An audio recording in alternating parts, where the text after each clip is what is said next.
October മാസം വന്നപ്പോൾ അമ്മയുടെ മാസം വന്നില്ലേ? അമ്മ എന്നാ പറഞ്ഞത്? അനുദിന അനുഗ്രഹ പ്രാർത്ഥനയെന്നും പറഞ്ഞ് ഇപ്പോൾ എല്ലാ ദിവസവും 5:30 നമ്മൾ ഒരുമിച്ച് കൂടുന്നു. അതായത് എല്ലാ ദിവസവും 5:30 മണിക്ക് എല്ലാ ദിവസവും 5 മിനിറ്റ് പ്രത്യക്ഷീകരണ പ്രാർത്ഥന ചെല്ലും. പഴയ പ്രത്യക്ഷ പ്രാർത്ഥനയല്ല, അമ്മ ആദ്യം തന്ന പ്രത്യക്ഷീകരണ പ്രാർത്ഥന. അത് വരും 2 മിനിറ്റേ ഉള്ളൂ.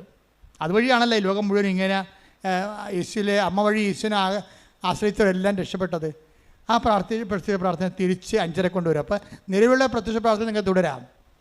പക്ഷേ ഇത് 2 മിനിറ്റുള്ള ഒരു ദിവസം. ഇപ്പം നിങ്ങൾ ഇന്ന് ആശുപത്രി പോണ ദിവസമാണ്, അല്ലെങ്കിൽ നിങ്ങൾ ഇന്ന് ഇൻ്റർവ്യൂവിന് പോണ ദിവസമാണ്, അല്ലെങ്കിൽ നിങ്ങൾ ബാങ്കിൽ ലോണിന് പോണ ദിവസമാണ്, അല്ലെങ്കിൽ ഇന്ന് നിങ്ങളുടെ അമ്മയുടെ ഓപ്പറേഷനാണ്, അല്ലെങ്കിൽ നിങ്ങൾ ഇന്ന് യൂറോപ്പിലേക്ക് പോണ ദിവസമാണ്, അല്ലെങ്കിൽ നിങ്ങൾ പഠിക്കാൻ പോണ ദിവസമാണ്, അല്ലെങ്കിൽ ഇന്ന് പരീക്ഷയുടെ ദിവസമാണ്, അല്ലെങ്കിൽ ഇന്ന് ജപ്തി ദിവസമാണ്, അല്ലെങ്കിൽ ബാങ്ക് മാനേജർ ഇന്നൊരു കാര്യത്തിൽ ചെല്ലാൻ പറഞ്ഞിരിക്കുന്നത്. അപ്പോൾ ഇന്നത്തെ വിഷയം സമർപ്പിച്ചാണ് എല്ലാ ദിവസവും പ്രാർത്ഥിക്കുന്നത്.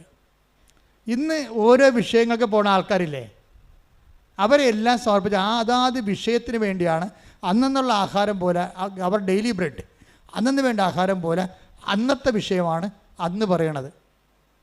അപ്പം അതുകൊണ്ട് തന്നെ ഇതിൻ്റെ അകത്ത് നിങ്ങളെല്ലാവരും പങ്കെടുക്കുകയും ചെയ്യണം. എല്ലാവർക്കും അത് ഷെയർ ചെയ്ത് കൊടുക്കണം. 5:30 കൃത്യമായിട്ട് അത് തുടങ്ങിയിരിക്കും രാവിലെ. അപ്പോൾ 5:30 വന്നു കഴിയുമ്പോൾ നമുക്ക് ഒരുമിച്ച് നമ്മൾ പ്രാർത്ഥിക്കുകയും ഇന്നത്തെ ആവശ്യം നിങ്ങളുടെ ആവശ്യത്തിന് വേണ്ടി. ചിലർക്ക് വിസയ്ക്ക് പോകുന്നവരുണ്ടാകും, ചിലർക്ക് പാസ്പോർട്ടിന് പോകുന്നവരുണ്ടാകും, ചിലർക്ക് സർട്ടിഫിക്കറ്റ് വാങ്ങിക്കാൻ പോകുന്നവരുണ്ടാകും, ചിലർക്ക് പരീക്ഷയ്ക്ക് പോകുന്നവരുണ്ടാകും, ചിലർക്ക് സ്ഥലം അളക്കാൻ പോകുന്നവരുണ്ടാകും, ചില പ്രസവത്തിന് പോകുന്നവരുണ്ടാകും, ചിലർ മനസ്സമ്മതമാകാം, ചിലപ്പോൾ കല്യാണത്തിന് പെണ്ണ് ചോദ്യത്തിന് പോകുന്നവരുണ്ടാകാം. ഈ വിഷയങ്ങളെല്ലാം എടുക്കും. മനുഷ്യൻ്റെ അനുഭവം, മനുഷ്യൻ്റെ ജീവിതം. കാര്യം പണ്ടും കൃപാസനത്തിൻ്റെ തന്നിരിക്കുന്ന ഒരു കാര്യം അതാണ്, help those who have all kind of troubles. അതാ 1 കൊരിന്ത്യർ 1:4 എല്ലാത്തരം ക്ലേശങ്ങൾ അനുഭവിക്കുന്നവരെയും സഹായിക്കുക. അതാണ് അപ്പോസ്തലികമായ പൗലോസ് അപ്പോസ്തലൻ്റെ വാക്കാണത്. അപ്പോൾ എല്ലാത്തരം ക്ലേശം അനുഭവിക്കുന്നവരെയും ആശ്വസിപ്പിക്കാൻ വേണ്ടി ഉള്ള ഒരു ശുശ്രൂഷയ്ക്കാണ് അമ്മ തുല്യം ചാർത്തിയത്. തൻ്റെ പ്രത്യക്ഷീകരണത്തിലൂടെ ദുരന്തമുണ്ടാകാൻ പോകണോ, ഒരു വ്യക്തി ദുരന്തം മാത്രമല്ല, ലോകത്തിന് മുഴുവന് വേണ്ടി പ്രാർത്ഥിക്കാൻ നിങ്ങളെ ചുമതലപ്പെടുത്തുന്നു. എന്തൊരു ദൈവാനുഗ്രഹമാണ്. ദൈവം മുദ്ര വെച്ച ഒരു സ്ഥാപനത്തിൻ്റെ ശുശ്രൂഷകരായും അതുപോലെ തന്നെ അതിൻ്റെ ഭാഗമാകാൻ കഴിയണത് ദൈവത്തിൻ്റെ വിളിയാണ്. കൈയടിക്കട്ടെ. ഹല്ലേലൂയ, ഹല്ലേലൂയ, ഹല്ലേലൂയ. അപ്പോൾ ഇനി മുതൽ നമുക്ക് എല്ലാ ദിവസവും 5:30 മണിക്ക് കണ്ടുമുട്ടും അല്ലേ? ഓക്കെ, മൊബൈലൊക്കെ ഓൺ ചെയ്ത് കൃത്യമായിട്ട് നിന്നേക്കണം. പരിശുദ്ധ പരമദിവ്യകാരുണ്യത്തിന് പരിശുദ്ധ പരമദിവ്യകാരുണ്യത്തിന് പരിശുദ്ധ പരമദിവ്യകാരുണ്യത്തിന് എൻ്റെ ദൈവപൈതലേ, ദൈവത്തെ ഏറ്റവും ലളിതമായി അനുഭവിക്കാൻ കഴിയുന്ന ഒരു സന്നിധാനത്തിലാണ് ദൈവം നമ്മളെ എത്തിച്ചിരിക്കുന്നത്. ഇവിടെ ദൈവാനുഭവം വളരെ ലളിതമാവുകയാണ്. ഒരു സങ്കീർണതയുമില്ല. കാരണം നിൻ്റെ പ്രശ്നങ്ങൾ സങ്കീർണമാണ്, അതുകൊണ്ട് അതിനുള്ള പരിഹാരം ലളിതമാണ്. അപ്പോൾ കാര്യം മനുഷ്യന് അതിസങ്കീർണമായ, ഞങ്ങളൊക്കെ പഠിക്കുന്ന കാലത്ത് അബ്സ്ട്രാക്റ്റ് പ്യുവർ ആക്ട് എന്നൊക്കെ പറയും. എന്ന് വെച്ച് കഴിഞ്ഞാൽ നമ്മുടെ ബുദ്ധിക്ക് കൊണ്ടുപോലും മനസ്സിലാക്കാൻ പറ്റാത്ത അതിസങ്കീർണമായ ദൈവ സാന്നിധ്യത്തെ വളരെ ലളിതമായ രീതിയിൽ സംലഭ്യമാക്കുന്ന, എന്തുകൊണ്ടാണ് അങ്ങനെ ആക്കുന്നത്? നമ്മുടെ ജീവിതം സങ്കീർണമായത് കൊണ്ടാണ്. നമ്മുടെ ജീവിതവും സങ്കീർണം, ദൈവവും സങ്കീർണമാണെങ്കിൽ നമ്മുടെ ആധ്യാത്മിക അന്വേഷണം സമാന്തര രേഖയായി പോവും. സമാന്തര രേഖകൾ സന്ധിക്കാറില്ല അല്ലേ? നമ്മുടെ ജീവിതം സങ്കീർണമായ, ജീവിത പ്രസംഗം സങ്കീർണമായതപ്പോൾ ദൈവം അതിൻ്റെ പരിഹാരം എന്ത് ചെയ്ത്? തൻ്റെ പരിഹാരം സാന്നിധ്യം ലളിതമാക്കി. ആധ്യാത്മികത എന്ന് പറഞ്ഞാൽ സത്യസന്ധമായ ആധ്യാത്മികത എപ്പോഴും ലളിതമായിരിക്കും. കാര്യം എന്ന് വെച്ച് കഴിഞ്ഞാൽ ആധ്യാത്മികതയെ നമ്മൾ സങ്കീർണമാക്കി കഴിഞ്ഞാൽ അത് ക്വാളിഫൈഡ് സ്കിൽഡ് പേഴ്സൻ്റെ കസ്റ്റഡിയിലായി പോകും ദൈവം. എനിക്ക് മനസ്സിലായില്ലേ? ആദിമസഭയിലൊക്കെ അങ്ങനെ സംഭവിക്കും. ആദിമസഭയിലല്ല, ഫരിസേയ കാലഘട്ടങ്ങളിലെ കർത്താവിൻ്റെ കാലത്ത് അങ്ങനെ സംഭവിച്ചു. ആധ്യാത്മികത അവർ സങ്കീർണമാക്കിയിട്ട് ഒരു ക്വാളിഫൈഡ് ഹാൻഡ്സിൻ്റെ കയ്യിലായിപ്പോയി. അപ്പോൾ പാവപ്പെട്ടവൻ എന്ത് ചെയ്യും? പ്രാന്തവൽക്കരിക്കപ്പെട്ടു പോകും. ഇടയന്മാർ കാട്ടിലോട്ട് പോകും, മത്സ്യത്തൊഴിലാളികൾ കടലിലോട്ട് പോകും. കാര്യം എന്താണ്? പൊതുജീവിതത്തിൽ നിന്ന് അവർ തള്ളി അകറ്റപ്പെടും. മനുഷ്യൻ പൊതുജീവിതത്തിൽ തള്ളിയകറ്റപ്പെടുന്നത് എന്തുകൊണ്ടാണ്? അവൻ്റെ സമൂഹത്തിൻ്റെ മുഖ്യധാരത്തിലേക്ക് മനുഷ്യൻ വരാൻ പറ്റാതിരിക്കുന്നത് ഈ മുഖ്യധാര കൈയടക്കുന്ന ഒരു വർഗം എപ്പോഴും ഉണ്ടാകും. ഇന്ത്യയിൽ ബ്രാഹ്മണിസം ഉണ്ട്, അതൊരു വർഗമാണ് ശരിക്കും പറഞ്ഞാൽ. അവർ മന്ത്രങ്ങളിലൂടെയൊക്കെ എല്ലാം ദൈവത്തിൻ്റെ സങ്കല്പത്തെ സങ്കീർണമാക്കി. അത് തന്നെയാണ് ഇസ്രായേലിന് സംഭവിച്ചത്. ദൈവത്തെ ഹോളി ഓഫ് ഹോളീസിൽ അവർ അടച്ചുപൂട്ടിയതിന് ശേഷം പിന്നീട് പുരുഷന്മാരുടെ സ്ഥലം, സ്ത്രീകളുടെ സ്ഥലം, വിജാതിയുടെ സ്ഥലം, സോളമൻ്റെ സ്ഥലം എന്നൊക്കെ പറഞ്ഞുകൊണ്ട് സ്ഥലങ്ങൾ നിശ്ചയിച്ച് കൊടുത്തിട്ട് കുറിച്ച് വെച്ചു. എന്താ വെച്ചാൽ ഈ വരച്ചിട്ട് ഇപ്പുറത്ത് കടക്കരുതെന്ന് പറഞ്ഞ്. ഇത് ഞങ്ങൾ പറയാം ദൈവം ആരാണെന്ന് പറയാം, ഞങ്ങൾ പറയാം ദൈവത്തെ എങ്ങനെയാണ് അനുഭവിക്കേണ്ടതെന്ന് പറയാം. ഇതിപ്പോൾ ഞങ്ങൾ പറയാമെന്ന് പറഞ്ഞൊരു വർഗം എല്ലാ മതങ്ങളിലും എക്കാലത്തും ഉണ്ടാവും. അതെപ്പോഴും ഉണ്ടായിട്ടുമുണ്ട്. അത് മനുഷ്യരാശിയുടെ കൂടെയുള്ള ഒരു സഞ്ചാരമാണ് അതിനുള്ളത്. ഇക്കാലത്തും ഉണ്ട്. പണ്ഡിതന്മാരെന്ന് പറഞ്ഞൊരു വർഗം. അപ്പോൾ ദാറ്റ് മീൻസ് പാമരന്മാരെന്ന് പറഞ്ഞ് വേറെ വർഗം രൂപപ്പെട്ട് വന്നു. അതായത് പാമരന്മാരെന്നൊരു വർഗം ഇങ്ങനെ അഡ്രസ്സ് ചെയ്യപ്പെടാതെ നിൽക്കുന്ന കൊണ്ടാണ് ഈ നമ്മൾ പണ്ഡിതന്മാരെന്ന് പറഞ്ഞൊരു വർഗം ഉണ്ടാകുന്നത്. ഈ പണ്ഡിതന്മാരുടെ തടവറയിലായിരിക്കും പലപ്പോഴും ദൈവം ഉള്ളത്. എല്ലാ മതങ്ങളും നോക്കിയാൽ മതി, പണ്ഡിതന്മാരുടെ തടവറയിലായിരിക്കും ദൈവം. പക്ഷേ പാമരന്മാർ 99% ഉണ്ട്. ഇവരുടെ അടിമകളായി നിൽക്കും. അതുകൊണ്ട് ഈശോ വന്നപ്പോൾ ഈശോ എല്ലാത്തിനെയും മതിലുകളെ എല്ലാത്തിനും തട്ടിത്തെറിപ്പിച്ചു. ആദ്യം പോയി ഇടയന്മാരെ വിളിച്ചുകൊണ്ട് വന്നു, മുഖ്യധാരയെ കൊണ്ടുവന്നു. രണ്ടാമത് പോയി മത്സ്യത്തൊഴിലാളികളെ വിളിച്ചുകൊണ്ട് വന്ന് മുഖ്യധാരയെ കൊണ്ടുവന്നു. ഞാൻ ദൈവത്തോട് നിങ്ങളോട് സംസാരിക്കാം. കുറേ ആൾക്കാർ ഇത് കേൾക്കുമ്പോൾ എന്നെ കുരിശ് തറക്കും, അത് വേറെ വിഷയം, അത് പോട്ടെ, അത് പന്നോട് വെച്ച് കാണാം എന്ന് പറഞ്ഞിട്ട് ഇവരെ മുഖ്യധാരയെ കൊണ്ടുവന്നിട്ട് ലളിതമായി ദൈവത്തെക്കുറിച്ച് ഈശോ സംസാരിക്കാൻ തുടങ്ങി. അവസാനം പോകാൻ നേരത്ത് തിരശ്ശേരിയെല്ലാം വരച്ച് കയറിയിട്ടാണ് പോയത്. ദൈവം ലളിതമായി എല്ലാം ഹോളി ഓഫ് ഹോളീസ് എല്ലാ സാധനവും വരച്ച് കയറി. ആ അർത്ഥത്തിൽ ഈശോ റിബലാണ് ശരിക്കും പറഞ്ഞാൽ. അതെന്ത് കാര്യം? എല്ലാ കാലങ്ങൾക്കും ദൈവത്തിൻ്റെ മക്കൾ എല്ലാവരും തന്നെ ദൈവത്തെ അവരുടെ സങ്കീർണമായ ജീവിത പ്രശ്നങ്ങൾക്ക് ദൈവത്തെ ലളിതമാക്കി കൊടുക്കും. അതുകൊണ്ട് ഈശോ പറഞ്ഞു, ഞാൻ എൻ്റെ കാലത്ത് വരുമ്പോൾ, അക്കാലങ്ങളിൽ എന്നാണ് ബൈബിൾ പറയണത്, പക്ഷെ അത് ഈശോൻ്റെ കാലമാണ്. എൻ്റെ കാലത്ത് എല്ലാ മനുഷ്യരുടെ മേലും എൻ്റെ ആത്മാവിനെ ഞാൻ അയക്കും. Take the bread of God. സ്തുതിക്കട്ടെ. ഹല്ലേലൂയ. ഹല്ലേലൂയ ഹല്ലേലൂയ. യേശുവേ നന്ദി, യേശുവേ സ്തുതി. ഹല്ലേലൂയ. യേശുവേ ആരാധന ആരാധന ആരാധന. ഹല്ലേലൂയ ഹല്ലേലൂയ ഹല്ലേലൂയ ഹല്ലേലൂയ ഹല്ലേലൂയ. യേശുവേ നന്ദി. ഹല്ലേലൂയ ഹല്ലേലൂയ. ആത്മാവേ ദൈവമേ ഇന്ത്യയിൽ വസിക്കാവേ, ദാഹിച്ചു നിന്നെ തേടുന്നു, സ്വർഗം തുറന്നിറങ്ങി വരണേ. ദാഹിച്ചു നിന്നെ തേടുന്നു, സ്വർഗം തുറന്നിറങ്ങി വരണേ. ദൈവമേ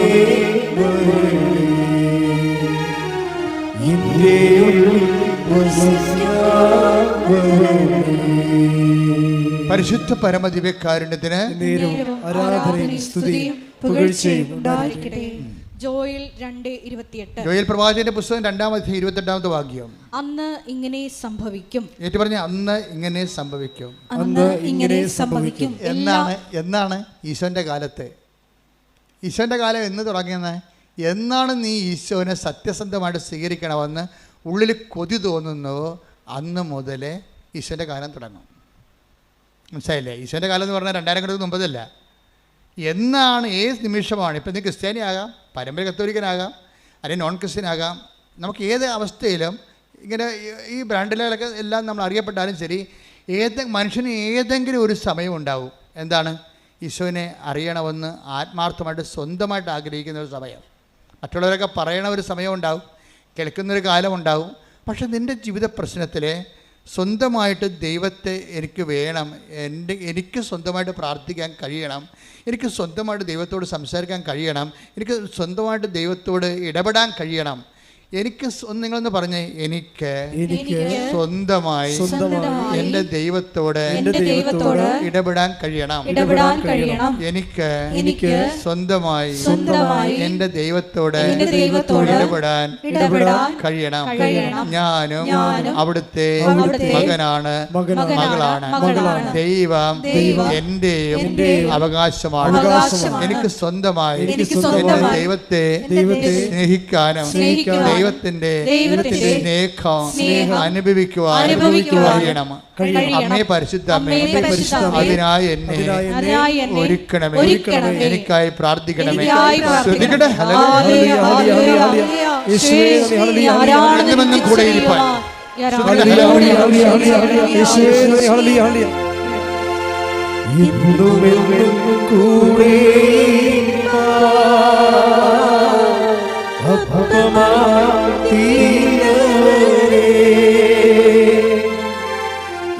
കൂടെ കൂടെ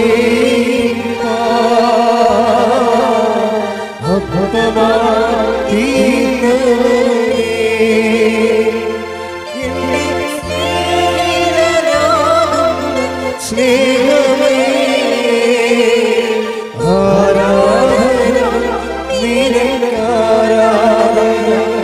എന്നെ സ്നേഹിതനാകുന്നു സ്നേഹമേ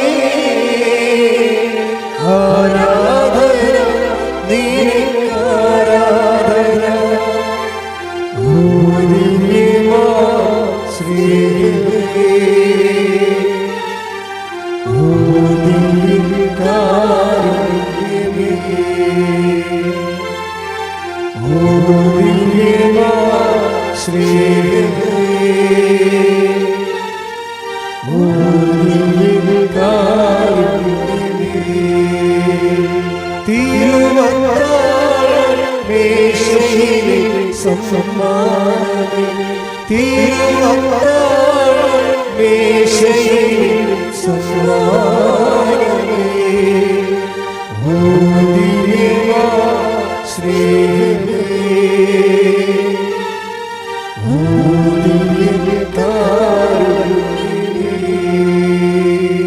പരിശുദ്ധ പരമ ദിവ്യകാരുണ്യത്തിന് ആരാധനയും സ്തുതിയും പുകഴ്ചയും ഉണ്ടായിരിക്കട്ടെ. ഞാൻ എന്തുകൊണ്ടാണ് ഇങ്ങനെ ആമുഖം സംസാരിച്ചതെന്ന് വെച്ചാൽ, ഞാനൊരു സാക്ഷ്യം കേട്ടുകൊണ്ടിരിക്കുകയായിരുന്നു ഇത്രയും നേരം.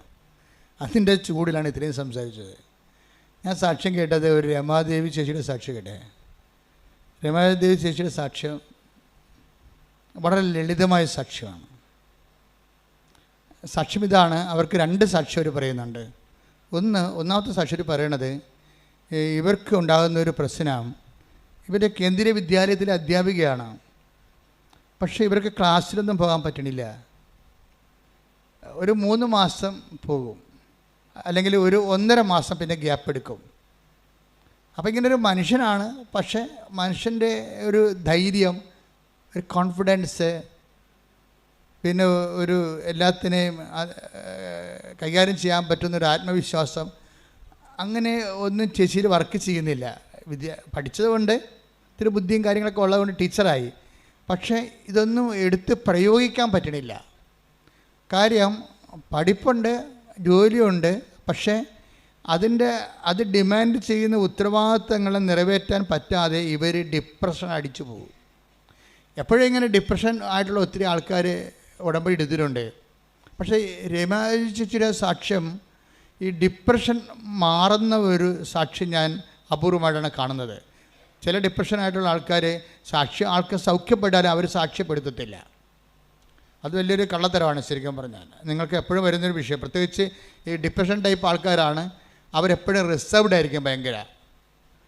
അപ്പോൾ അവർക്കൊരു ഹെൽപ്പ് കിട്ടിയാലും അവർ പൊതുസമൂഹത്തിൽ അത് പറയത്തില്ല. റിസർവ്ഡ് ആയിട്ടിരിക്കും അവർ. അതുകൊണ്ടാണ് ഈ ഡിപ്രഷൻ എല്ലാ രോഗികളെ അമ്മ ഇവിടെ സുഖപ്പെടുത്തുമ്പോഴും അവരാരും സാക്ഷ്യം പറയത്തില്ല. പക്ഷേ രമാദേവി ചേച്ചി ഈ കാര്യത്തിലൊരു അത്ഭുതമാണ്. അവർ പറയും, എനിക്ക് ഡിപ്രഷനായിരുന്നു. ഞാൻ എൻ്റെ സ്കൂളിലൊക്കെ പോകുമ്പോൾ കുട്ടികളുടെ സ്വരം കേൾക്കുമ്പോൾ തന്നെ എനിക്ക് വല്ലാണ്ടാകും. അത് ശരിയാ, ഞാനങ്ങനെ ഒത്തിരി പേരെ കണ്ടിട്ടുണ്ട്. നമ്മൾ സ്കൂളിലേക്ക് ടീച്ചർ ചെല്ലുമ്പോഴേ 3 മാസം ഡിപ്രഷൻ കൊണ്ട് വീട്ടിൽ ഇരുന്നിട്ട് 2.5 മാസം ലീവ് എടുത്തിട്ടാണ് പിന്നീട് ലോസപ്പയൊക്കെ കഴിഞ്ഞിട്ടാണ് ഇവർ ബാങ്ക് ഒക്കെ എടുത്ത് എന്നാൽ ഇനി പോയേക്കാം എന്ന് വിചാരിച്ചുകൊണ്ട് എല്ലാവരും വീട്ടിലുള്ള തള്ളുമല്ല. ഇങ്ങനെ ഇരുന്നാൽ മതിയാ ജീവിക്കണ്ടേ, കാശ് വേണ്ടേ, പണമില്ല മനുഷ്യൻ പിണമല്ലേ എന്നൊക്കെ പറഞ്ഞുകൊണ്ട് ആൾക്കാരുടെ ഒരു വിദ്യാഭ്യാസം കൊടുക്കില്ല. അങ്ങനെ വരുമ്പോൾ ചൂട് പിടിച്ചിട്ട് ഇറങ്ങുമ്പോഴും ഇവർ റോഡിൽ നിന്ന് സ്കൂളിൻ്റെ കയറുമ്പോൾ തന്നെ ഇവർക്ക് സർവാംഗം വിറക്കാൻ തുടങ്ങും. എന്താണ് അവരെ പിടിച്ചിനാന്നും പറഞ്ഞില്ലേ, ഷീ തിങ്സ് സോ. അതാണ് പ്രശ്നം. ആരും പിടിച്ചിനാന്നും പറഞ്ഞില്ല. അവരെന്ത് വിചാരിക്കും, ടീച്ചറും മാസ്റ്റർ എന്ത് വിചാരിക്കും, പിള്ളേർ എന്നെ നോക്കണത്, പിള്ളേർ എന്നെ നോക്കിയായിരിക്കും. ആരും നോക്കണമെന്നില്ല, ടീച്ചറെ കണ്ടില്ല, അവർ നോക്കി, അത്രേ ഉള്ളൂ. ടീച്ചറെ ദിവസം കണ്ടില്ലല്ല, പക്ഷെ നോക്കുമ്പോൾ അവരെന്നെ തുറച്ച് നോക്കണമല്ല. ഇങ്ങനെയൊക്കെ ഉള്ള ഒരു വ്യവലാദികളൊക്കെ മനുഷ്യനുണ്ടാവും. എന്നെ തന്നെ എനിക്ക് നോക്കണം, എൻ്റെ കാര്യം തന്നെ എനിക്ക് പറയണതെന്നൊക്കെ പറഞ്ഞിട്ട് ചില ആൾക്കാർ ഇങ്ങനെ പറയത്തില്ലേ, അവർക്ക് സൗകര്യം കിട്ടത്തില്ല, ഉറങ്ങാൻ പോലും പറ്റത്തില്ല അവർക്ക്. അപ്പോൾ ഈ പിള്ളേരുടെ സ്വരം കേൾക്കുമ്പോൾ തന്നെ ടീച്ചറിന് അസ്വസ്ഥതയാണ്. തിരിച്ച് വീട്ടിൽ പോയാലോ, കൊണ്ട് ബാഗ് വെച്ചിട്ട് പോയി കിടന്ന് ഉറങ്ങിയാലോ എങ്ങനെ തോന്നും, തിരിച്ചു പോയാലോ എന്ന് തോന്നും. ഇതാണ് എന്ന് വെച്ചാൽ ഫേസ് ചെയ്യാൻ പറ്റും, പൊതുസമൂഹത്തെ ഫേസ് ചെയ്യാൻ പറ്റുന്നില്ല. അത് ടീച്ചറിൻ്റെ ഒരു കാര്യം മാത്രമാണത് ശരിക്കും പറഞ്ഞാൽ. ഇവരെന്നിട്ട് ഇവർ പറയുമ്പോഴേ ഇവരെന്താ ഉടമ്പടി തെളിവെടുത്തിട്ട് ഇതെല്ലാം ക്ലാസ്സുകളാണ്. ടീച്ചറായത് കാരണം ക്ലാസ് എല്ലാം ശ്രദ്ധിച്ച്, അതാണ് ടീച്ചർമാരുടെ ഒരു ഗുണം. അതാണ് അവർ അധ്യാപകരെല്ലാവരും എല്ലാ വിഷയം കുറിച്ച് അവർ അറിയുകയും ചെയ്യും. അവരെപ്പോഴും അവരുടെ സിലബസ് ആയാലും ശരി, അത് അപ്ഡേഷൻ വേണമല്ലോ അവർക്ക്. അതുകൊണ്ട് എപ്പോഴും പഠിച്ചുകൊണ്ടിരിക്കുന്ന ഒരു വർഗ്ഗമാണ് അധ്യാപകർ. അവരുടെ പെൻഷൻ പറഞ്ഞവരെ പഠിച്ചുകൊണ്ടിരിക്കും. കാര്യം അവരുടെ സിലബസൊക്കെ മാറുന്നതനുസരിച്ചുകൊണ്ട് അവരുടെ അപ്ഡേഷൻ പ്രാപിച്ചുകൊണ്ടിരിക്കും. അതുകൊണ്ട് ഇവർ കേൾക്കാൻ ഇവർക്ക് ഇൻട്രസ്റ്റ് ആയിരിക്കും. അധ്യാപകരുടെ ഗുണം അതാണ്. പുതിയ കാര്യം അതിനെ കേൾക്കാൻ ഇൻട്രസ്റ്റ് ആയിരിക്കും, അതിനെക്കുറിച്ച് ചിന്തിക്കുക മാത്രമല്ല, അത് മറ്റുള്ളവരോട് പറഞ്ഞു കൊടുക്കണതിന് എന്തെല്ലാം ടീച്ചിങ് എയ്ഡ് വേണമെന്നൊക്കെ അവർ ചിന്തിക്കും. ഈ ജന്മന അധ്യാപകരായിട്ടുള്ള കുറേ ആൾക്കാരുണ്ടല്ലോ, അവർ ശരിക്കും പ്രബോധകരാണേ. അവരിങ്ങനെ ഒരു സാധനം കേട്ടാൽ ഇതെങ്ങനെയാണ് മറ്റുള്ളവർക്ക് പറഞ്ഞു കൊടുക്കണത്, മറ്റുള്ളവർ ഇതെങ്ങനെ പഠിപ്പിക്കേണ്ടത്, ലളിതമായിട്ട് എങ്ങനെ പറഞ്ഞു കൊടുക്കേണ്ടത്, അങ്ങനെ ഒരു ടൈപ്പാണ് ഈ രമാദേവി ചേച്ചി ഈ ഉടമ്പടിയെക്കുറിച്ച് കേട്ടപ്പോഴേ ചേച്ചി ഇത് മുഴുവനായിട്ടും ഒരു അധ്യാപിക എന്ന രീതിയിൽ മറ്റുള്ളവർക്കും പറഞ്ഞു കൊടുക്കുന്ന രീതിയിൽ അവർ സ്വയത്തമാക്കിയത്. അതാണ് നമ്മൾ അധ്യാപകരും തമ്മിലുള്ള വ്യത്യാസം. ഇതാണ് നമ്മളാണെങ്കിൽ അതിലൊരിക്കൽ കേട്ടു, ദാറ്റ്സ് ഓക്കെ. അത് പിന്നീട് റീപ്രൊഡ്യൂസ് ചെയ്യുന്നതിനെക്കുറിച്ച് we are not that bother. അതായത് അതാണ് വിഷയം. ഇത് റീപ്രൊഡ്യൂസ് എനിക്കാണ് ഉടമ്പടി ക്ലാസ്സിൽ പങ്കെടുക്കുന്നവരെല്ലാവരും ഇത് വീണ്ടും മറ്റുള്ളവരോട് പറഞ്ഞു കൊടുക്കേണ്ടതാണെന്നൊരു ബോധ്യത്തിലാണ് നിങ്ങൾ ഉടമ്പടി ക്ലാസ്സിൽ പങ്കെടുക്കുകയാണെങ്കിൽ പെട്ടെന്ന് ക്യാച്ച് ചെയ്യാൻ പറ്റും. ടീച്ചർ പെട്ടെന്ന് ക്യാച്ച് ചെയ്തു ഉടമ്പടി. കാര്യം അവർക്ക് മറ്റുള്ളവരോട് പറഞ്ഞു കൊടുക്കേണ്ടതാണെന്നുള്ള അധ്യാപകരുടെ ഒരു അഹംബോധം. എനിക്ക് കിട്ടിയതെല്ലാം ഷെയർ ചെയ്യേണ്ടതാണെന്നുള്ള ഒരു ബോധം അധ്യാപകർക്ക് എപ്പോഴും ഉണ്ടാകും. അപ്പം അതുകൊണ്ട് ടീച്ചർ ഇത് വളരെ നിശ്ചിതമായ രീതിയിൽ ഉടമ്പടി കേൾക്കുകയും this is may be my last aboard. ഇത് ഞാൻ ഇത്രയും നാൾ ഞാൻ എൻ്റെ പ്രശ്നങ്ങളൊക്കെ ആയിട്ട് ജീവിക്കുകയല്ലായിരുന്നോ, ഒരു പക്ഷേ ഇതായിരിക്കാം ദൈവം എനിക്ക് വേണ്ടി കരുതി വച്ചിരിക്കുന്ന എൻ്റെ ഒരു സമാശ്വാസ കേന്ദ്രം. അതുകൊണ്ട് ഇവർ A-Z ഉടമ്പടി പഠിക്കുകയും പ്രയോഗങ്ങൾ പഠിക്കുകയും ചെയ്ത്. പ്രയോഗങ്ങളെന്ന് പറയുമ്പോൾ അതിൻ്റെ ഏറ്റവും പ്രധാനപ്പെട്ടത് ഈ മറ്റ് പ്രാർത്ഥനാ രീതികൾക്കില്ലാത്ത 2 ഗുണങ്ങൾ ഉടമ്പടിയിലുണ്ട്. കാര്യം ഉടമ്പടി ദൈവത്തെ സമീപിക്കുന്ന ഒരു രീതിയാണ്. പക്ഷേ അത് ബൈബിൾ പറയുന്ന പോലെ പ്രത്യാശ മാത്രമല്ല ഉള്ളത്, അതിനകത്ത് ഉറപ്പുണ്ട്. ബൈബിൾ പറയും വിശ്വാസം, അവനിലുള്ള വിശ്വാസം, ക്രിസ്തുവിലുള്ള വിശ്വാസം നമുക്ക് ദൈവത്തെ സമീപിക്കുന്നതിന് ഉപാധിയാണെന്ന് പറയും. പക്ഷേ ക്രിസ്തുവിലുള്ള വിശ്വാസം ഒരു ഉപാധിയാണെന്ന് പ്രത്യാശ നമുക്കുണ്ടെന്നാണ് ബൈബിൾ പറയണത്. ബൈബിളല്ല, സെൻറ്റ് പോൾ പ്രത്യേകിച്ച് പറയണത്. Take the bread of God, Ephesians 3:12. Ephesus 3:12 അവനിലുള്ള വിശ്വാസം മൂലം അവനിലുള്ള വിശ്വാസം മൂലം ആത്മധൈര്യവും ദൈവത്തെ സമീപിക്കാൻ സാധിക്കുമെന്ന പ്രത്യാശയും നമുക്കുണ്ട്. ഞാൻ ഈ ഭാഗം ആദ്യം ഈശോൻ്റെ മനസ്സിലേക്ക് ശ്രദ്ധിക്കാൻ പറഞ്ഞപ്പോൾ ഞാൻ പറഞ്ഞു, Isho this is not up to date എന്ന് പറഞ്ഞ്. ഉടമ്പടി എന്താ പറഞ്ഞത്? പൗലോസിൻ്റെ കാലത്തുള്ള ദൈവാനുഭവത്തിൻ്റെ സരണികളെ ആണ് അവിടെ ഉള്ളത്. ഇതിനേക്കാൾ മനുഷ്യൻ്റെ ദൈവാനുഭവങ്ങൾ വളർന്നിട്ടുണ്ട് ഇപ്പോഴേ. ബൈബിൾ കാലഘട്ടത്തെക്കാളും ബൈബിൾ കാലഘട്ടം മുഴുവനും അതൊരു കോളേജ് ബുക്കല്ലേ, ഒരു ഉപരിപഠനത്തിന്, ആധ്യാത്മിക ഉപരിപഠനത്തിനുള്ളതാണ് ഈ പുതിയ നിയമം എന്ന് പറയുന്നത്. പ്രത്യേകിച്ച് പൗലോസിൻ്റെ ലെറ്റേഴ്സൊക്കെ നമ്മൾ BA കഴിഞ്ഞ് MA എടുത്തിട്ട് പിന്നീട് നമ്മൾ PhD പോകുമ്പോൾ ആധ്യാത്മിക ഉപരിപഠനത്തിനുള്ള പുസ്തകങ്ങളാണ് സെൻറ്റ് പോളിൻ്റെ പുസ്തകങ്ങൾ. നിങ്ങൾ വായിക്കുമ്പോൾ വളരെ ശ്രദ്ധിച്ച് വായിക്കേണ്ടതാണ്. ചിലപ്പോൾ നിങ്ങൾക്ക് മനസ്സിലായിരുന്നു വരും. കാരണം ആ ഒരു ലെവലിൽ നമ്മൾ എത്തുമ്പോൾ നമുക്കത് മനസ്സിലാകും. പക്ഷേ ആധ്യാത്മിക ഉപരിപഠനത്തിന് എഴുതിയിട്ടുള്ള സെൻറ്റ് പോളിൻ്റെ ലെറ്റേഴ്സ് കർത്താവ് പറഞ്ഞത് പ്രയോഗത്തിൽ വരുത്തുകയും ബുദ്ധിപരമായിട്ട് അത് ലോജിക്കലായിട്ട് പ്ലേസ് ചെയ്യുകയും ചെയ്യുന്ന അടിപൊളി ലേഖനങ്ങളാണ് സെൻറ്റ് പോൾ പൗലോസ് അപ്പോസ്തലൻ ലേഖനങ്ങളാണ്. ആ പൗലോസ് അപ്പോസ്തലൻ ലേഖനങ്ങൾ ഒരു ഭാഗമാണ് പൗലോസ് അപ്പോസ്തലൻ എഫേസ്യ സഭയ്ക്ക് എഴുതിയിരിക്കുന്നത്. എന്താ ഒന്നിനു വായിച്ച് അവനിലുള്ള വിശ്വാസം മൂലം ആത്മധൈര്യവും ദൈവത്തെ സമീപിക്കാൻ കഴിയുമെന്നുള്ള പ്രത്യാശയും നമുക്കുണ്ട്. അപ്പം അതുകൊണ്ടാണ് അതൊരു ഫസ്റ്റ് ലെവല് എക്സ്പീരിയൻസ് ആണ്. തിയറട്ടിക്കൽ ലെവല് ദൈവാനുഭവത്തിൻ്റെ സൈദ്ധാന്തിക തലത്തിൽ ഒരു ഫസ്റ്റ് ഗ്രേഡാണിത്. ഫസ്റ്റ് ഗ്രേഡ് നമ്മൾ ഫസ്റ്റ് എയ്ഡ് എന്ന് പറഞ്ഞ പോലെ ഫസ്റ്റ് ഗ്രേഡാണ്. ഇതിൻ്റെ സെക്കൻഡ് ഗ്രേഡ് എന്ന് പറയുന്നത് പ്രത്യാശ അല്ല. ഇപ്പോൾ പൗലോസ് പറയുന്നത് പ്രത്യാശയും നമുക്കുണ്ടെന്നാണ്. പ്രത്യാശ ഒരിക്കലും ഉറപ്പല്ല, അതാണ് വിഷയം.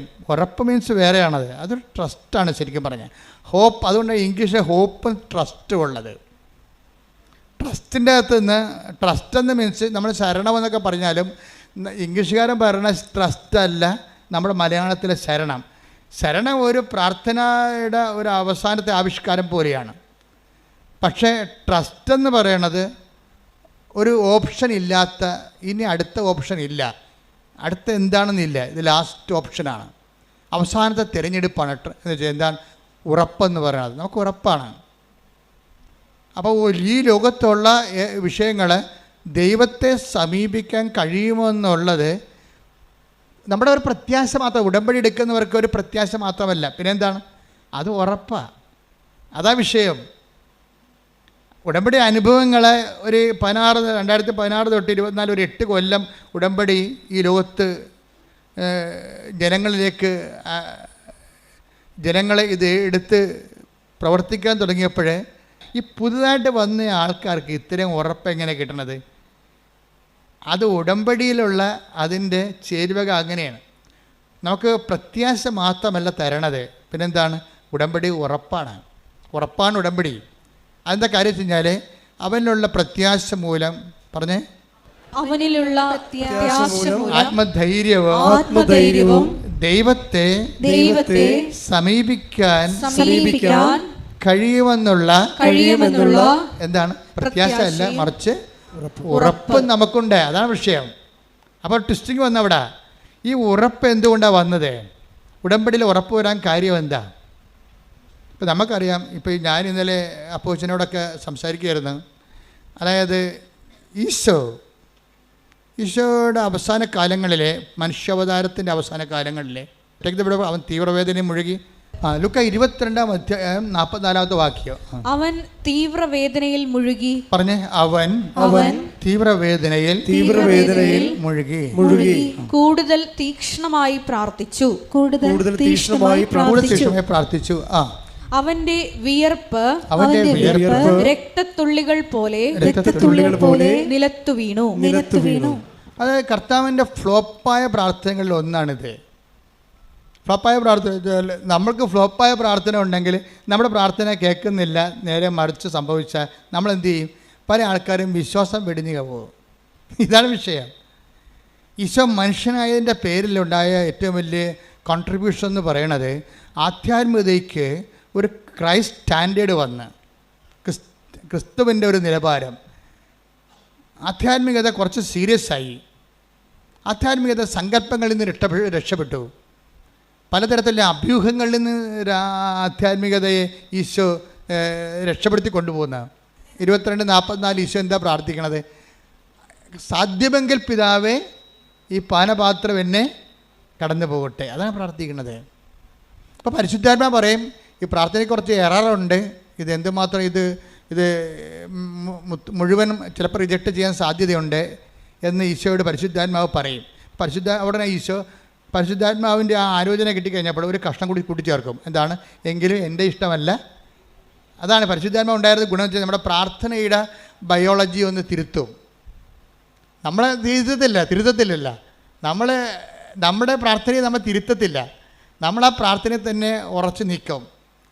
പക്ഷെ പരിശുദ്ധാത്മാവ് ഉണ്ടെങ്കിൽ പ്രാർത്ഥന തിരുത്തും.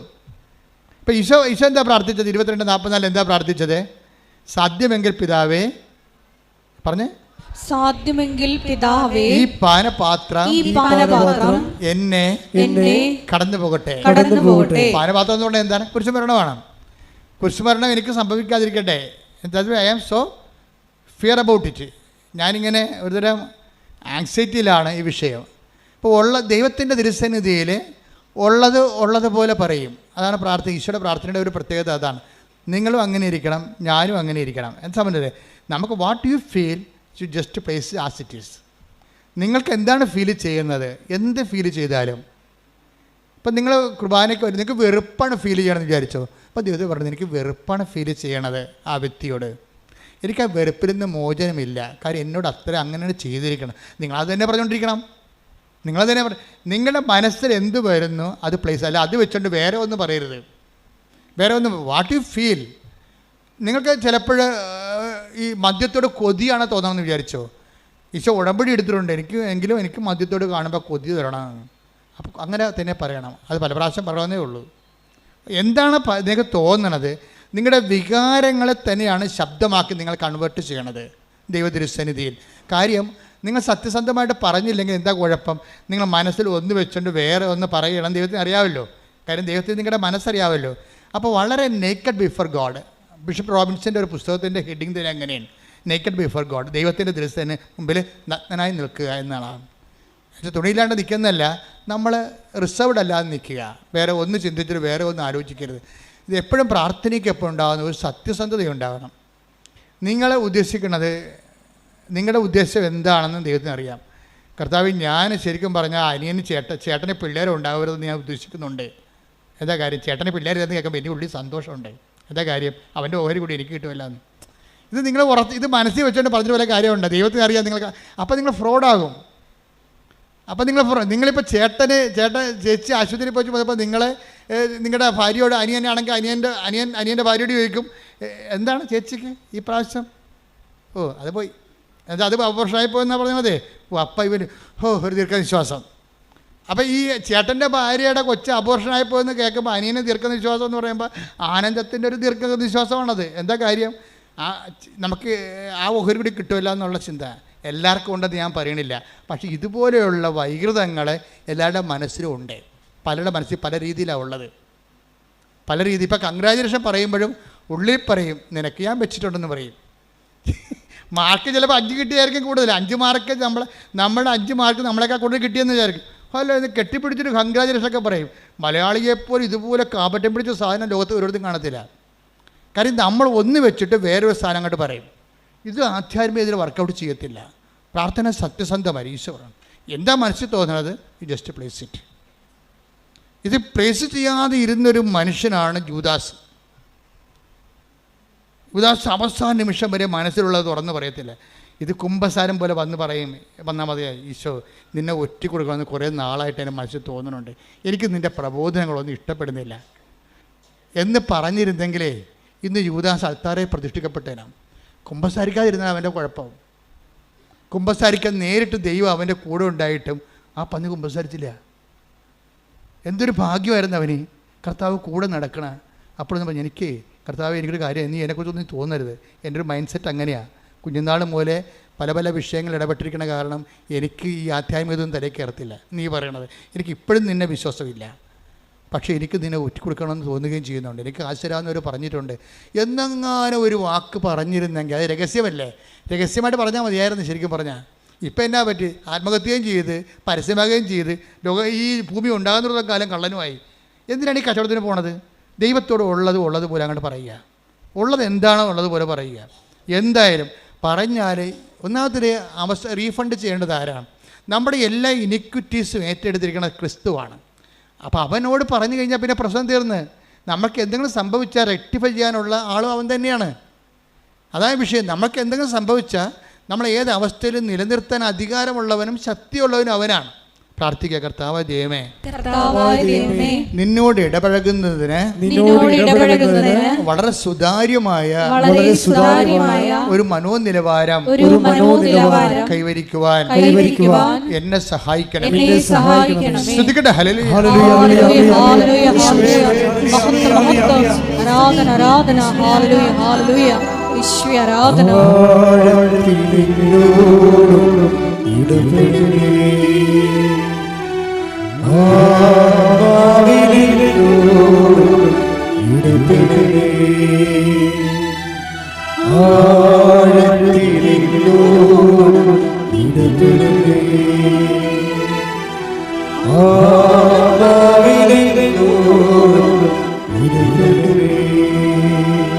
പരിശുദ്ധ പരമദിവ്യകാരുണ്യത്തിന് ആരാധനയും സ്തുതിയും പുകഴ്ചയും ഉണ്ടായിരിക്കട്ടെ. ഈ യൂദാസ് ഓപ്പൺ അല്ലാതിരുന്ന കൊണ്ടാണ് അവസാനം ഈശോയ്ക്ക് വെള്ളവും പാത്രവും അരക്ക് കച്ചയും കെട്ടി വെള്ളവും പാത്രവും എടുത്ത് ഇറങ്ങേണ്ടി വന്നത്. ഈ കാലുകഴുകലൊക്കെ സംഭവിക്കുന്നത് യൂദാസ് എന്ന ഒറ്റ പേഴ്സൻ്റെ നിലപാടിൻ്റെ ഭാഗമായിട്ടാണ്. അങ്ങനെ വേണമെങ്കിൽ ചിന്തിക്കാനുള്ള സാഹചര്യ തെളിവ് ബൈബിൾ തരുന്നുണ്ട്. ഞാൻ ആ പ്രൊഫഷൻ ഉപയോഗിച്ചുകൊണ്ടാണ് ധ്യാനിക്കണത്. എന്താ പറയണത്? എല്ലാവരുടെയും പാദങ്ങളെ ഇവൻ ചുറ്റി നടന്ന് കഴുകും. യൂദാസിനെയും ആ കൂട്ടത്തിൽ കഴുകും. കഴുകിയിട്ട് ഇവൻ പറഞ്ഞ ഡയലോഗാണ് പ്രധാനപ്പെട്ടത്. നിങ്ങളെല്ലാവരും ശുദ്ധിയുള്ളവരാണ്. അതാ കുളി കഴിഞ്ഞവൻ്റെ പാദങ്ങൾ മാത്രം കഴുകിയാൽ മതി എന്ന് പറഞ്ഞ് പറയും. നിങ്ങളെല്ലാവരും ശുദ്ധിയുള്ളവനാണ്, പക്ഷേ ഒരാളല്ലെന്ന് പറയും. ആ ഒരാൾ ഈ പാദം കഴുകാൻ വേണ്ടി ഗുരു തന്നെ കച്ചയും കെട്ടി ഇറങ്ങി ഇവൻ്റെ പാദങ്ങളെല്ലാം കഴുകി കൊടുത്തിട്ടും ആ നിലപാടിൽ നിന്ന് യൂദാസിന് രക്ഷപ്പെടാൻ പറ്റുന്നില്ല. അത് ഭയങ്കര സംഭവമാണ്. അതായത് നമ്മളുടെ ഒരു പാപാവസ്ഥയിൽ നിന്ന് രക്ഷപ്പെടാൻ പറ്റാത്ത അവസ്ഥ, എനിക്ക് തോന്നുന്നു അതാണ് ഏറ്റവും വലിയ ദുരന്തമെന്ന് തോന്നണം. ഇപ്പോൾ കൃപാസന അമ്മ പറയുന്ന ഒരു വാക്ക് ദുരന്തം ഉണ്ടാകാൻ പോകുന്നു എന്ന് പ്രാർത്ഥിക്കണം എന്നല്ലേ. ആധ്യാത്മിക ദുരന്തങ്ങളിൽ ഒന്ന് നമ്മളുടെ ഒരു സ്ഥിതിവിശേഷത്തിൽ നിന്ന് രക്ഷപ്പെടാൻ പറ്റുന്നില്ല. ഇപ്പം നിങ്ങൾക്കൊരു ജീവിത പങ്കാളിയുണ്ട്, വേറെ ഒരു സ്ത്രീയുമായിട്ട് നിങ്ങൾക്ക് ചുറ്റിക്കളിയുണ്ട്. അപ്പം നീ എന്താ പറയണേ? ഒക്കെ ശരിയാവും. അപ്പം രണ്ടാമത്തെ അവൾ ചോദിക്കും, ഓരോ മനുഷ്യ നിങ്ങളെന്നെ ഉപേക്ഷിച്ച് കളയുവാ? അല്ല, ഒരിക്കലും എൻ്റെ കഴുത്ത തല ഉണ്ടെങ്കിൽ ഞാൻ ഉപേക്ഷിക്കത്തില്ല. എന്നുവെച്ചാൽ യൂദാസ് അവൻ മാറാൻ അവന് പറ്റണില്ല. ശരിക്കും പറഞ്ഞാൽ അവന് പറ്റണില്ല, അതാണ് പ്രശ്നം. അപ്പം അങ്ങനെ വരുമ്പോൾ അത് ഇതുപോലൊരു വിഷ സർക്കിളിൽ ചെന്ന് ചാടും. ഒരു ബ്ലാക്ക് റിലേഷനിൽ ചെന്ന് നിങ്ങൾ ചാടി വിചാരിച്ചു. നിങ്ങൾ ദൈവത്തോട് എപ്പോഴും തുറന്ന് പറയണം. തുറന്ന് പറയുമ്പോൾ ഒരു കാപട്യം അതിൻ്റെ അകത്തുണ്ട്. എന്ന് വെച്ചാൽ നിങ്ങൾ പറയും, ദൈവമേ ഈ അപരാധി ബന്ധത്തിൽ നിന്ന് എന്നെ രക്ഷപ്പെടുത്തണമേ എന്ന് പറയുമ്പോഴും, ദൈവമേ നീ തീരുമാനം അങ്ങനെ എടുത്തു പോരുത് കേട്ടാന്ന് പറയും. മനസ്സിലായില്ലേ? ഇതിൻ്റെ അകത്താണ് ഈ മനുഷ്യത്വം കിടന്ന് കളിക്കുന്ന കളി. എന്ന് വെച്ചാൽ നമ്മൾ തുറന്ന് സംസാരിക്കുകയും ചെയ്യും. ഇപ്പം എന്തെങ്കിലും ദുശ്ശീലം നിങ്ങൾക്ക് ഉണ്ടെന്ന് വിചാരിച്ചോ, സിറിഞ്ച് എടുക്കുന്ന പരിപാടി എന്തൊക്കെ ഉണ്ടെന്ന് വിചാരിച്ചോ, അത് കളയണമെന്ന് നിങ്ങൾക്ക് ആഗ്രഹമുണ്ട്. കളയണമെന്ന് ദൈവത്തോട് പ്രാർത്ഥിക്കുമ്പോഴും നിങ്ങൾ ഉള്ളിൽ പ്രാർത്ഥിക്കണം, ദൈവമേ എന്തെങ്കിലും ഒരു സംഭവം തടയില്ലാതെ എങ്ങനെ ജീവിക്കും മനുഷ്യൻ? അതെ, എന്തെങ്കിലും ഒരു പാളം തെറ്റിയ പരിപാടി ഇല്ലാതെ എങ്ങനെ ഞാൻ സർവൈവ് ചെയ്യും? എൻ്റെ ദൈവവേദന അതുകൂടി നീ ദൈവത്തിനെ ഏൽപ്പിക്കണം. കർത്താവ്, ഞാൻ ഇങ്ങനെ ചിന്തിക്കുന്നുണ്ട്, എനിക്ക് ഈ ഒരു ദുഷിച്ച ബന്ധത്തിൽ നിന്ന് രക്ഷപ്പെടാൻ ആഗ്രഹമുണ്ട്, അത് ഞാൻ നിന്നോട് തുറന്ന് പറയുന്നുണ്ട്. പക്ഷേ അപ്പോഴും എനിക്ക് പേടിയാണ്, നീ എങ്ങനെ ഇടപെട്ടിട്ട് അവൾ വല്ലതും ചത്തുപോകുകയും ഞാൻ വല്ലതും വണ്ടിക്കടിയിൽ പോകുകയൊക്കെ ഞാൻ സംഗതി കുഴപ്പമാണ്. അതൊന്നും വേണ്ട കർത്താവോ, നീ എന്നോട് ക്ഷമിച്ചാൽ മതി, ഞാൻ ഈ ബന്ധം കണ്ടിന്യൂ ചെയ്തോളാം. അതാ പ്രശ്നം.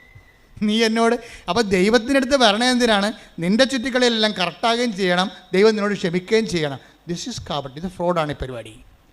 നീ തുറന്ന് പറയുമ്പോൾ തന്നെ ഉള്ളിരിപ്പെല്ലാം തുറന്ന് പറയണം. പിതാവിനോട് തുറന്ന് പറയാൻ പറ്റാത്തൊരു കേസ് കെട്ടാണ് ഇപ്പോൾ ഈശോ പ്രാർത്ഥിക്കണത്. എന്താ കാര്യം? ഇതിനു വേണ്ടിയാണ് വന്നതെന്ന് പല പ്രാവശ്യം ഈശോ തന്നെ പറയുന്നുണ്ട്.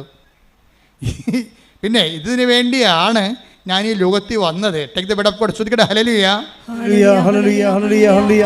യേശുവേ നന്ദി, യേശുവേ സ്തുതി. ഹല്ലേലൂയ, യേശുവേ ആരാധന, ആരാധന. ഒരുമിച്ച് പാടാം. ശ്രദ്ധിക്കട്ടെ. ഹല്ലേലൂയ, ആരാധന, ആരാധന, യേശുവേ ആരാധന, ആരാധന, ആരാധന, യേശുവേ ആരാധന.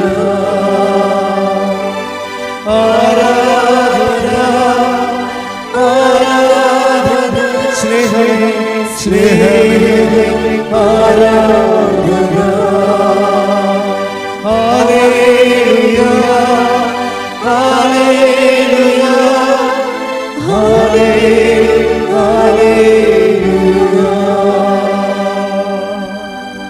യോഹന്നാൻ 9:39 യേശു പറഞ്ഞു, യേശു പറഞ്ഞു, കാഴ്ചയില്ലാത്തവർ കാണുകയും കാഴ്ചയില്ലാത്തവർ കാണുകയും കാഴ്ചയുള്ളവർ അന്ധരായി തീരുകയും ചെയ്യേണ്ടതിന് കാഴ്ചയുള്ളവർ അന്ധരായി തീരേണ്ടതിന് ന്യായവിധിക്കായിട്ടാണ് ഞാൻ ഈ ലോകത്തിലേക്ക് വന്നത്. ന്യായവിധിയെല്ലാം കഴിയുന്ന സംഭവം എന്ന് പറയുന്നത് കർത്താവിൻ്റെ തിരുമരണം കഴിഞ്ഞിട്ടാണ് ന്യായവിധി വരണത്. ന്യായവിധി വന്നപ്പോഴാണ് 25-35 വരണത്.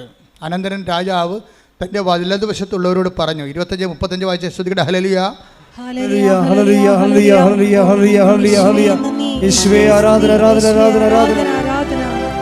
മത്തായി 25:34 അനന്തരം രാജാവ് തൻ്റെ വലതുഭാഗത്തുള്ളവരോട് അരുളി ചെയ്യും, എൻ്റെ പിതാവിനാൽ അനുഗ്രഹിക്കപ്പെട്ടവരെ വരുവിൻ, ലോകസ്ഥാപനം മുതൽ നിങ്ങൾക്കായി സജ്ജമാക്കിയിരിക്കുന്ന രാജ്യം അവകാശപ്പെടുത്തുവിൻ. ഇതാണ് ന്യായവിധി. Praise the Lord. അതായത് ഈ ലൂക്ക 9:31 മത്തായി 25:34 തമ്മിൽ ഇന്റർകണക്റ്റഡ് ആണ്. ശരിക്കും കാഴ്ചയുള്ളവർ അന്ധരായി തീരുകയും കാഴ്ചയില്ലാത്തവർ കാഴ്ച പ്രാപിക്കുകയും ചെയ്യുന്ന ന്യായവിധിയാണ്. ആ ന്യായവിധിയിൽ സംഭവിക്കണത് എന്താണെന്ന് വെച്ച് കഴിഞ്ഞാൽ ആ വലതുവശത്ത് നിൽക്കുന്നവരും ഇടതുവശത്ത് നിൽക്കുന്നവരും എന്നൊക്കെ പറയണത് ശരിക്കും പറഞ്ഞാൽ ഈ വലതുവശത്ത് നിൽക്കുന്നവർ പണ്ട് അന്ധന്മാരായിരുന്നു. ദൈവത്തിൻ്റെ ഭജനം കണ്ടിട്ടും കാണാത്തിരുന്ന ആൾക്കാരാണ്. പക്ഷേ മറ്റേ ഇടതുവശത്ത് നിൽക്കുന്ന ആൾക്കാർ ഞങ്ങൾ കണ്ടു എന്ന് പറയുന്ന ആൾക്കാരായിരുന്നു. അതായിരുന്നു ഇത് വിഷയം വരണത്. പക്ഷെ കണ്ടെങ്കിലും അത് അവർ പ്രയോഗത്തിൽ വരുത്തുന്നതിൽ അവർ പെശ സംഭവിച്ചു. അങ്ങനെ ഉടമ്പടിയിലും അന്ധന്മാരുണ്ടല്ലോ, ഉടമ്പടി എടുത്തുകൊണ്ട് പോവുകയും ചെയ്യും, ഉടമ്പടിയുടെ കാര്യങ്ങളൊന്നും ചെയ്യത്തില്ല. അത് പ്രാക്ടിക്കലായിട്ടുള്ള ബ്ലൈൻഡ് മാൻ ഉണ്ട്, ഉടമ്പടിയിലുണ്ട്, ഒത്തിരി പേരുണ്ട്. അതുകൊണ്ടാണ് അത് നിങ്ങൾ ഉടമ്പടി എടുക്കാൻ വരുമ്പോൾ തന്നെ പ്രാക്ടിക്കൽ ബ്ലൈൻഡാണെന്ന് ദൈവത്തിന് അറിയാം. കാര്യം ഇവരെല്ലാം അറിയും, പക്ഷെ അത് ചെയ്യത്തില്ല. ചിലർ ചെയ്യാൻ പറ്റത്തില്ലെന്ന് വിചാരിച്ചുകൊണ്ട് സങ്കടപ്പെടുകയും ചെയ്യും, എല്ലാം ചെയ്യുകയും ചെയ്യും, അതിൻ്റെ ഇരട്ടി ചെയ്യുകയും ചെയ്യും. അപ്പോൾ ഇതുപോലെ ഒരു ന്യായവിധിയെക്കുറിച്ച് സംസാരിക്കുമ്പോൾ കർത്താവ് അത് കുരിശുമരണത്തിലൂടെ നേടിയെടുക്കുന്ന അന്ത്യവിധി ആയിട്ടുള്ള കർത്താവ് അപ്പോൾ കർത്താവ് അവൻ ദൈവവും കർത്താവും അല്ലേ. എൻ്റെ കർത്താവ് തോമസ് ലീഗ എന്താ വിളിക്കണത്? എൻ്റെ കർത്താവേ എൻ്റെ ദൈവമേയാണ്. അപ്പോൾ എൻ്റെ ദൈവമാണ് കർത്താവ് എന്ന് പറയുമ്പോൾ വിധിയാളനാണ് ശരിക്കും. അവൻ ഉയർത്തെഴുന്നേറ്റ് കഴിഞ്ഞാൽ പിന്നെ വിധിയാളനായി. കർത്താവ് മരണത്തെ ജയിച്ച് കഴിഞ്ഞ് കർത്താവ് പാപത്തിന് പരിഹാരം ചെയ്ത് കഴിയുമ്പോൾ അവൻ മരണത്തെ ജയിച്ചു. അപ്പോൾ വിധിയാളനായി, കർത്താവായി. അതാണ് എൻ്റെ കർത്താവേ എന്ന് വിളിക്കണത്. എൻ്റെ കർത്താവ് ആരാണ്? ദൈവമാണവൻ. അപ്പോൾ എൻ്റെ കർത്താവ് എൻ്റെ ദൈവമെന്ന് വിളിക്കുമ്പോൾ ഈ വിധിയാളനാകുന്നതിന് മുമ്പ് ഉള്ളതാണ് കുരിശുമരണം, പാപത്തിന് പരിഹാരം ചെയ്യുന്നുള്ളത്. അപ്പോൾ ഇതിനു വേണ്ടി ഈ 9:31 ഇതിനു വേണ്ടിയാണ് ഞാൻ ലോകത്തിലേക്ക് വന്നതെന്ന് പറയുമ്പോൾ ഇത് ക്രൂസിഫിക്ഷൻ ഈസ് ഇൻക്ലൂഡഡ് ദെയർ. കർത്താവിനറിയാം ഈ ന്യായവിധിയെല്ലാം നടക്കുന്നത് പാപത്തിൻ്റെ മേൽ ശരീരത്തിന് ശിക്ഷ വിധിച്ച് കഴിഞ്ഞിട്ടാണെന്ന്. പാപത്തിൽ ശരീരത്തിന് ശിക്ഷ വിധിച്ചിട്ട് ശ്രുതിക്കട്ടെ ഹല്ലേലൂയ. ഒരുമിച്ച് പാടാം. ശ്രുതിക്കട്ടെ ഹല്ലേലൂയ. യേശുവേ നന്ദി. ഹല്ലേലൂയ ഹല്ലേലൂയ ഹല്ലേലൂയ ഹല്ലേലൂയ ഹല്ലേലൂയ ഹല്ലേലൂയ. യേശുവേ സ്തുതി. ഹല്ലേലൂയ ഹല്ലേലൂയ ഹല്ലേലൂയ. യേശുവേ ആരാധന ആരാധന ആരാധന ആരാധന. യേശുവേ നന്ദി. മഹത്വം മഹത്വം മഹത്വം മഹത്വം. ഹല്ലേലൂയ ഹല്ലേലൂയ ഹല്ലേലൂയ ഹല്ലേലൂയ. യേശുവേ നന്ദി. യേശുവേ സ്തുതി. ഹല്ലേലൂയ ഹല്ലേലൂയ ഹല്ലേലൂയ ഹല്ലേലൂയ ഹല്ലേലൂയ ഹല്ലേലൂയ. കൈയടിച്ചോണ്ട് കർത്താവാണ് യേശു ദൈവമാണ്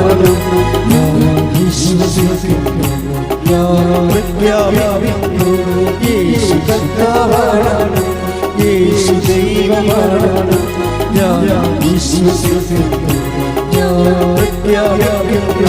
യേശുവേ രക്ഷക കർത്താവേ നാഥനേ